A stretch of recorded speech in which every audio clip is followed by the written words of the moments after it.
చంద్రబాబు గారికి సంబంధించినట్లు కుప్పం టూర్‌లో ఒక ఆయనకేం సంబంధం లేదు గానీ, ఒక విచిత్ర సంఘటన చోటు చేసుకుంది. సాధారణంగా ఏ ముఖ్యమంత్రి, మంత్రుల కార్యక్రమం ఇదంతా గూడా ఐఎన్‌పీఆర్ డిపార్ట్‌మెంట్ తరపున సమాచార శాఖ మెసేజ్‌లు పెడతా ఉంటది. వాళ్ళు ఒక వాట్సాప్ గ్రూప్ క్రియేట్ చేసి అందులో జర్నలిస్టులు వీళ్ళందరిని గూడా పెడతారు.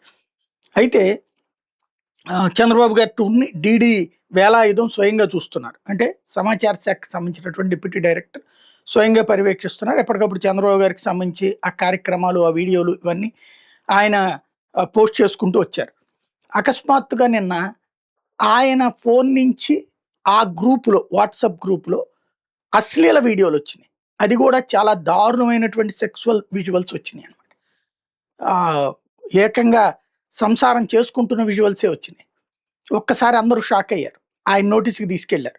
ఆయన పోనది గ్రూప్‌లో వేరే వాళ్ళు పెడితే వాళ్ళ మీద కేసు పెడతారు. ఆయన ఫోన్ నుండి వచ్చింది. ఇప్పుడు దానికి ఆయన దాని మీదన పోలీసులు ఆరా తీయడం బిగిన్ చేసిన తర్వాత ఆ ఫోన్ హ్యాక్ అయిందని, ఆ హ్యాక్ కారణంగా తనకు తెలియకుండానే తన ఫోన్ నంబర్‌తో అట్లా వచ్చినాయి అన్నటువంటిది చెప్తున్నారు. ఇప్పుడు పోలీసులు దాని మీద దర్యాప్తు స్టార్ట్ చేశారు.